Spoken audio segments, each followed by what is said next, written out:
Hello friends, welcome to SSC coaching centre. दोस्तों, SSC coaching centre जो हमारा channel है, आप इसे बहुत लंबे समय से देखते हुए आ रहे होंगे। हमारे चैनल पर शॉर्ट ट्रिक्स सिखाई जाती हैं और बहुत सारे बच्चों को हमारी ट्रिक से फायदा हुआ है, लाभ मिला है। इसी वजह से आज तक बच्चे हमारे चैनल के साथ जुड़े हुए हैं। आप हमारे सब्सक्राइब देख लीजिए, कितने सब्सक्राइब हैं, उसी से आपको मालूम हो जाएगा कि कितने बच्चों का भरोसा है हमारे इस चैनल पर। तो जो नए बच्चे हैं, मैं यही कहूंगा कि हमारे चैनल के साथ अभी सब्सक्राइब करके जुड़ जाइए ताकि आपके एग्जाम की तैयारी अच्छे से हो। तो चलिए स्टार्ट करते हैं। पहला प्रश्न है 764 गुने क्वेश्चन मार्क डिवाइडेड बाई 250 बराबर 382। अब देखिए यहां पर 764 गुने क्वेश्चन मार्क डिवाइड बाई कितना है 250, ठीक है, बराबर 382 है। ठीक है, अब क्या होगा, इसका गुना दोस्तों इससे हो जाएगा। तो 764 गुने क्वेश्चन मार्क बराबर 382 में क्या होगा, गुना हो जाएगा 250 का। ठीक है, इतनी बात। हमें चाहिए क्वेश्चन मार्क की वैल्यू बराबर 382 गुने 250। ये गुना वाली जो संख्या होती है बराबर के इधर आके कहां आ जाती है, बटे में आ जाती है। तो 764 कहां जाएगा, बटे में आ जाएगा। अब देखिए 382 से 764 पूरा पूरा दो बार में कट गया, और दो से कटाएंगे 250 को, भाई दो से 250 को कटाएंगे, ये 125 बार में कट जाएगा। तो क्वेश्चन मार्क की वैल्यू कितनी आ गई, 125। इधर लिख लेते हैं, क्वेश्चन मार्क का मान कितना आ गया, 125 आ गया। यही आपके प्रश्न का सही जवाब है, 125। यानी कि सी ऑप्शन क्या हो जाएगा, बिल्कुल सही जवाब। आसानी से समझ में आ गया होगा, वरना बहुत सारे बच्चे तो यहीं पर अटक जाते हैं, पता नहीं क्या करना है क्वेश्चन में। क्लियर है सभी को। अब देखेंगे हम अगला प्रश्न। अगला प्रश्न है 12 माइनस ब्रैकेट है 26 माइनस ब्रैकेट 2 प्लस 5 गुने 6 माइनस 3। अब यहां पे पूरा प्रश्न बोर्ड मास पर आधारित है, पूरा प्रश्न बोर्ड मास पर। तो बोर्ड मास में क्या करेंगे, सबसे पहले इस ब्रैकेट को सॉल्व करेंगे। तो 6 में से 3 घटेगा, 3 आ जाएगा इस ब्रैकेट का मान। ठीक है, इस ब्रैकेट का मान 3 आ गया। ठीक है, फिर यहां पे क्या होगा, 5 का गुना 3 से हो जाएगा, 5 गुना 3 से हो जाएगा तो 15 हो जाएगा। ये इतना समझ में आ गया। चलिए इतना ही करते हैं पहले। 12 माइनस 26 माइनस का ये वाला ब्रैकेट है हमारा, ये वाला इस तरीके से 2 प्लस, अब देखिए 15 है, 5 का 3 से गुना हुआ तो इसका मान कितना आ गया, 15 आ गया, 15 आ गया। ठीक है, ये वाला क्वेश्चन बंद हो गया। अब देखिए 2 और 15 को जोड़ेंगे तो 17, इस ब्रैकेट का मान 17 आ गया। तो 12 माइनस 26 माइनस इसका मान कितना आ गया, 17। अब देखिए 12 माइनस 26 में से आप 17 को माइनस करेंगे, 26 में 17 को, इस ब्रैकेट को हम सॉल्व करेंगे तो कितना मान आ जाएगा, 26 में 17 घटाएंगे तो 9 आ जाएगा। यहां 9 लिख लेंगे।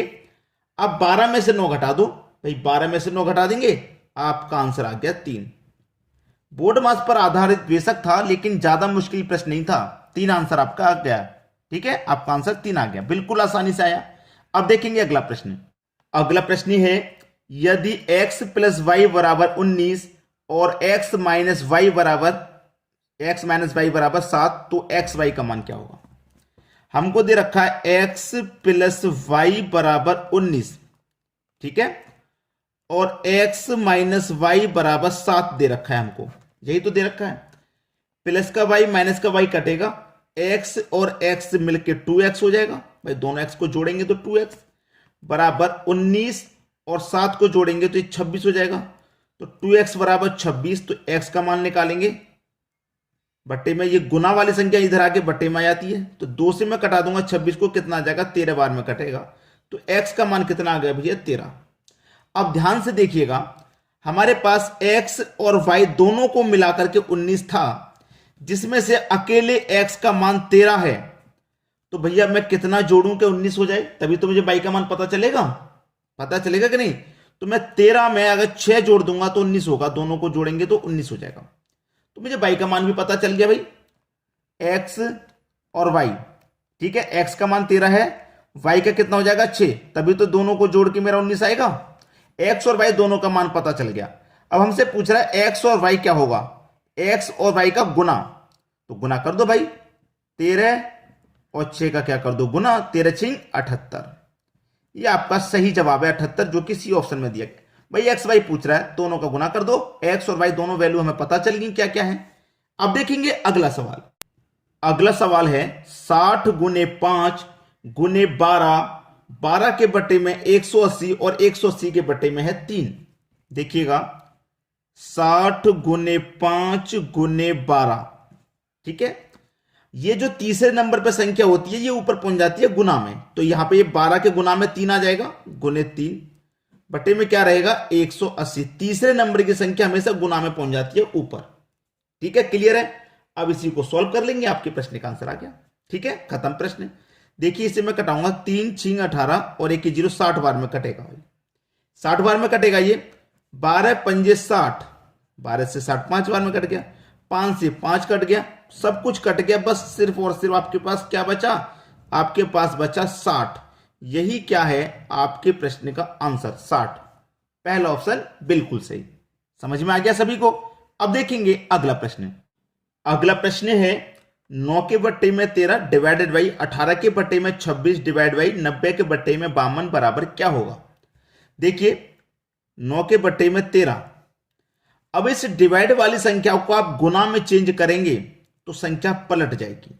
जब साइन को चेंज करेंगे तो संख्या पलट जाएगी। पलटने का मतलब 26 तो ऊपर चला जाएगा और 18 नीचे आ जाएगा। उसी तरीके से इसको भी गुना में बदलेंगे तो यह संख्या भी पलट जाएगी, 52 ऊपर चला जाएगा, 90 नीचे आ जाएगा। जब डिवाइड को हम गुना में चेंज करते हैं तो संख्या पलट जाती है। अब इसको कटा लीजिए, 13 दूने का 26 दो बार में कट गया, ठीक है। 9 दूने का 18 दो बार में कट गया भाई, ये भी खत्म, ठीक है। अब देखिए यहां पे भी और कटेगा, यहां पे मैं इसे कटाऊं 2 से 52 26 बार में और 2 से 90 45 बार में, तो ऊपर क्या बचा 26, नीचे 45। 26 के बट्टे में 45 किस ऑप्शन में है, 26 के बट्टे में 45 सी ऑप्शन में है, तो यही हमारा बिल्कुल सही जवाब है। आ गया समझ में सभी को प्रश्न। अब देखेंगे अगला प्रश्न। अगला प्रश्न है 50 प्लस 0.5 गुने 20 डिवाइडेड बाई 0.7। सबसे पहले तो हम इस दशमलव को हटा लेते हैं। मैं दशमलव को हटाऊंगा तो दशमलव के स्थान पे 1 आ जाएगा और दशमलव के बाद एक संख्या है तो 1 0। बिल्कुल वैसे यहां पे दशमलव को हटाएंगे तो दशमलव स्थान पे 1 आ जाएगा और दशमलव के बाद एक संख्या है तो 1 0। अगर दो संख्या रहती है तो 2 0 आ जाते हैं, 3 रहती है तो 3 0, ठीक है। अब देखिए इसको हम सॉल्व करेंगे। हमारे पास 50 प्लस ये क्या बचा, पूरा 5 हो गया, 5 के बट्टे में 10 गुने 20, यही तो है, डिवाइडेड बाई 7 के बट्टे में 10, ये हो गया। अब सॉल्व कीजिए, 10 से कटेगा 20 दो बार में, 5 का गुना 2 से कर दो तो ये हो जाएगा 10, ठीक है। तो ये 50 प्लस का 10, भाई इसको मैंने पूरे को सॉल्व किया, 10 आया ना, तो प्लस का 10 डिवाइडेड बाई 60 के बट्टे में 10। 50 और 10 को अगर मैं जोड़ूं तो 60 डिवाइडेड बाई 7 के बट्टे में 10। अब देखिए 60, मैंने क्या बताया, गुना को डिवाइड को जब गुना में बदलेंगे तो संख्या पलट जाएगी, नीचे वाली संख्या ऊपर, ऊपर वाली नीचे आ जाएगी। 60 का गुना कर दो 10 से, कितना हो जाएगा भैया, गुना करेंगे तो 600, डिवाइड में कितना है 7, 7 से कटा दो भाई, 7 8 56, 4 बचेगा 40, 7 पंजे 35, ठीक है भाई, 7 पंजे 35, 5 बचेगा नहीं जाएगा दशमलव, 50 हो जाएगा, 7 7 49, ठीक है। अब देखिए 85.7 किस ऑप्शन में, 85.7, 85.7 यानी कि सी ऑप्शन आपका बिल्कुल सही जवाब है। आसानी से हो जाएगा ना, कोई प्रॉब्लम नहीं आनी चाहिए। स्टेप बाय स्टेप मैं आपको सवाल करा रहा हूं, ऐसा नहीं है कि मैंने कोई स्टेप गायब कर दिया, मिस कर दिया और आगे बढ़ गया। आगे बढ़ जाऊंगा इस तरीके से तो आपकी समझ में कैसे आएगा। मैं एक एक स्टेप अच्छे से बता रहा हूं ताकि आपको दिमाग में अच्छे से सेट हो जाए। तो आप कमेंट करके बताइएगा वीडियो आपको कैसा लगा। ठीक है दोस्तों, धन्यवाद।